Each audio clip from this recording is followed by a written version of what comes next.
নমস্কাৰ বন্ধুসকল, মোৰ ইউটিউব চেনেললৈ আপোনাক স্বাগতম জনাইছোঁ। বন্ধুসকল, আপোনালোকে জানে যে ফল-মূল আমাৰ স্বাস্থ্যৰ কাৰণে উপকাৰী। আমাৰ শৰীৰত বিভিন্ন ৰোগ হ'লে চিকিৎসকে আমাক টেবলেট দিয়াৰ লগতে আমাক খাবলৈ দিয়া বস্তুটো হৈছে ফল-মূল। পিছে বন্ধুসকল, আপোনালোকে জানেনে যে অতিমাত্ৰা ফল-মূল খালেও আমাৰ স্বাস্থ্যৰ কাৰণে ই হানিকাৰক? আপুনি গম পায়নে? হয়, অতিমাত্ৰা ফল-মূল খালে আমাৰ স্বাস্থ্যৰ কাৰণে হানিকাৰক সেইকাৰণে যে ফল-মূলত বিশেষকৈ এটা এলকহল থাকে, আৰু ফল-মূলত এই যি এলকহল থাকে এই এলকহলটোৰ নাম হৈছে চুগাৰ এলকহল। বিশেষকৈ এনেকুৱা কিছুমান ফল-মূল আছে যোনবোৰ ফল-মূলত অত্যাধিক বেছি এই এলকহলটো পোৱা যায়, যাৰ ফলত এইদৰে এই ফল-মূলবোৰত অত্যাধিক বেছি এলকহল থোৱাৰ কাৰণে ডাক্তৰেও কেতিয়াবা এই ফল-মূল খাবলৈ মানা কৰে। গতিকে এনেদৰে যে ডাক্তৰসকলে কোনো এটা ফল-মূলক খাবলৈ মানা কৰে এলকহলটো বেছি থকাৰ কাৰণে, এই মানা কৰা ফল-মূলবোৰনো এতিয়া কোনবোৰ হয়? আহক এয়া এতিয়া আমি জানো।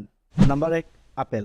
বন্ধুসকল, আপোনালোকে জানে যে আপেল আমাৰ কাৰণে অতিকৈ এটা উপকাৰী ফল। কিন্তু আপুনি জানেনে যে যোনটো আপেল আমাৰ কাৰণে অতিকৈ উপকাৰী, এই একেটা আপেলতে পোৱা যায় অত্যাধিক পৰিমাণৰ এলকহল। আপুনি জানি আচৰিত হ'ব যে এটা আপেলত মুঠ 23 গ্ৰাম পৰ্যন্ত এলকহল ওলাব পাৰে। গতিকে এইকাৰণে আপেল আপুনি নিয়মিতমতে খাব লাগে। তাৰ সলনি আপুনি অত্যাধিক বেছি আপেল খাই দিলে আপোনাৰ এলকহলৰ প্ৰভাৱত আপোনাৰ স্বাস্থ্য উন্নতিৰ পৰিৱৰ্তে আপোনাৰ স্বাস্থ্য অৱনতি হ'ব পাৰে। ইয়াৰ পাছতে 2 নম্বৰ ফলটো হৈছে আনাৰস বা মাটি কঁঠাল। বন্ধুসকল, আনাৰস বা মাটি কঁঠালত প্ৰচুৰ পৰিমাণে চেনি থাকে বা চুগাৰ থাকে, আৰু এই কথা চাগে আপোনালোকে নিশ্চয় জানে।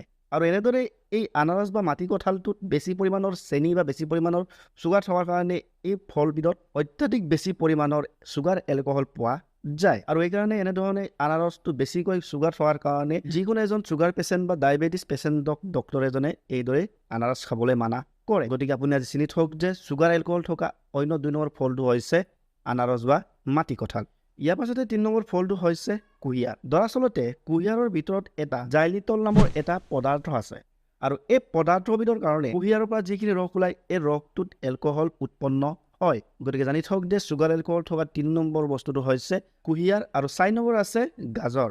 হয়, গাজৰ হৈছে এনেকুৱা এটা ফল বা এনেকুৱা এটা শাক পাচলিৰ ভিতৰত এটা পাচলি যোনটো পাচলিত এলকহল পোৱা যায়, আৰু এই পাচলিত একেটা এই চুগাৰ এলকহলে পোৱা যায়। গতিকে আপুনি যদি গাজৰ খায় তেন্তে গাজৰ খালে আপুনি অত্যাধিক পৰিমাণৰ বেছি খাব নালাগে। আপুনি নিয়মিতমতে খাব, আৰু নিয়মিতমতে খালে আপোনাৰ কোনো ধৰণৰ অপকাৰ নহয়। কিন্তু যদি আপুনি নিয়মিতমতে নাখায়, বেছি পৰিমাণৰ যদি আপুনি গাজৰ খাই দিয়ে, তেন্তে আপোনাৰ এই চুগাৰ এলকহলটোৰ ফলত আপোনাৰ শৰীৰৰ ক্ষতি সাধন হ'ব পাৰে।